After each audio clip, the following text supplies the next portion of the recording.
یہ 1526 کا سال ہے جو اب شمالی ہندوستان ہے، اور سلطان ابراہیم لودھی ایک وسط ایشیائی شہزادے ظہر الدین محمد بابر کے خلاف لڑنے والا ہے۔ ابراہیم لودھی سلطنت کا آخری سلطان جو 1517 سے 1526 تک شمالی ہندوستان پر حکمرانی کرتا رہا۔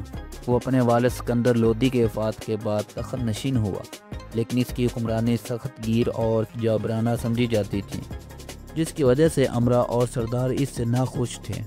خطرے کو ختم کرنے کے لیے سلطان اپنے جنگی ہاتھیوں کو میدان جنگ میں لاتا ہے، لیکن کہا جاتا ہے کہ بابر کی توپوں اور بندوقوں کے دھماکوں نے ہاتھیوں کو خون ریزہ کر دیا اور وہ سلطان کی اپنی فوج کو روندنے لگا۔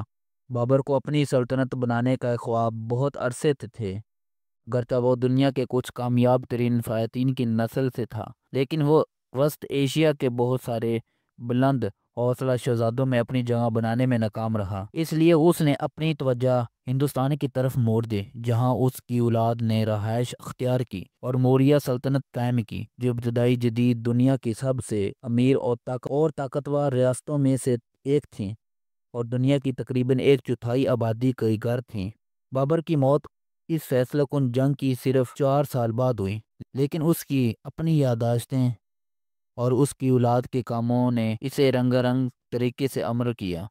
اس کی بیٹی گلبدن نے اپنی یادداشت میں لکھا ہے کہ کس طرح بابر، جس نے حال ہی میں شراب نوشی ترک کی تھی، ایک نئے بنائے گئے ہوس کو شراب کے بجائے لیموں کی شربت سے بھرا۔ اس کے پوتے اکبر نے بابر کی کہانیوں کی نفیس مصوری کرائی۔ ایک تصویر میں سلطنت کے بانی کو اپنے کیمپ میں شراب کے نشے میں گھوڑے پر جھکے ہوئے دکھایا گیا۔ اکبر ہی تھا جس نے مغلیہ طاقت کو مستحکم کیا۔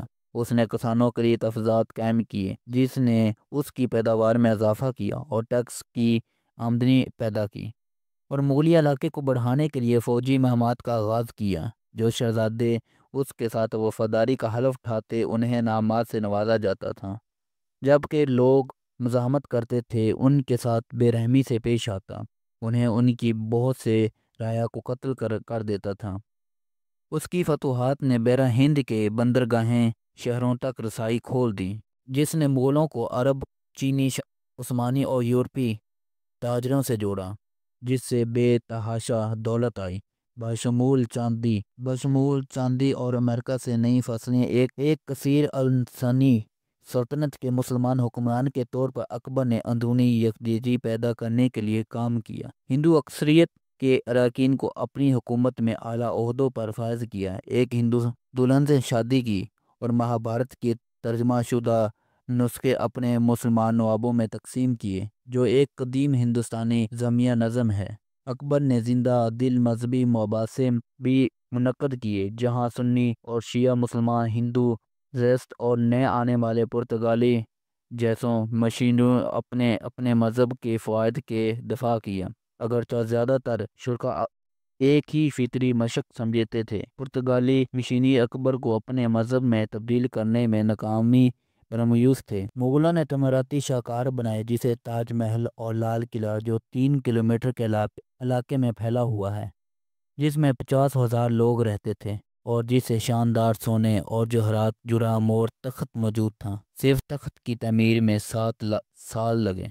اپنے پہلے 180 سالوں میں مغلوں کی صرف 6 حکمران تھے جس نے سلطنت کے استحکام میں مدد کی۔ جب چوتھے بادشاہ جہانگیر کو شراب اور افیون کی لت لگ گئی تو اس کی بیوی نور جہاں نے شریک حکمران کے طور پر زمام کار سنبھالی۔ جب ایک غدار جنرل نے بغاوت کی کوشش میں اس کے شوہر کو گرفتار کر لیا تو اس نے اس کی رہائی کے لیے مذاکرات کیے اور بغاوت کو روکنے کے لیے فوج اکٹھا کی۔ اس نے ایک بار ایک شاہکار پارٹی کی قیادت کی تاکہ ایک شیر کو تلاش کیا جا سکے جو ایک گاؤں کو خون ریزہ کر رہا تھا، جس پر ایک شاعر نے لکھا ہے کہ اگرچہ نور جہاں عورت کی شکل میں ہے، مردوں کی صفت میں وہ ایک شیر مارنے والی ہے۔ چھوٹے بادشاہ اورنگزیب کی 1707 میں موت کے بعد اگلے 21 سالوں میں 7 بادشاہ تخت نشین ہوئے۔ طاقت کے ان بار منتقالیوں نے ان بڑے سیاسی، معاشی، سماجی، ماحولیاتی بحرانوں کو ظاہر کیا جو 18ویں صدی میں سلطنت کو متاثر کرتے رہے۔ اس انتشار کو جواب میں علاقائی رہنماؤں نے ٹیکس ادا کرنے سے انکار کر دیا اور مغلیہ کنٹرول سے الگ ہو گئے۔ برطانوی ایسٹ انڈیا کمپنی نے ان علاقائی حکمرانوں کو فوجی مدد کی پیشکش کی، جس نے کمپنی کی سیاسی اثر و رسوخ کو بڑھایا اور آخر کار بنگالی، جو ہندوستان کے سب سے امیر علاقوں میں سے ایک تھا، تو براہ راست کنٹرول حاصل کر لیا۔ 19ویں صدی تک ایسٹ انڈیا کمپنی کا بہت زیادہ سیاسی اثر و رسوخ تھا اور ایک بڑی کھڑی فوج تھی جس میں ہندوستانی فوج بھی شامل تھی۔ جب 1857 میں ان فوجوں نے بغاوت کی، جس کا مقصد برطانویوں کو باہر نکالنا اور مغلیہ اثر و رسوخ کو بحال کرنا تھا، تو برطانوی حکومت نے مداخلت کی۔ کمپنی کی حکومت کو براہ راست نوآبادی حکومت سے بدل دیا گیا، آخری مغل بادشاہ کو معزول کر دیا اور اسے جلا وطن کر دیا، اور اس طرح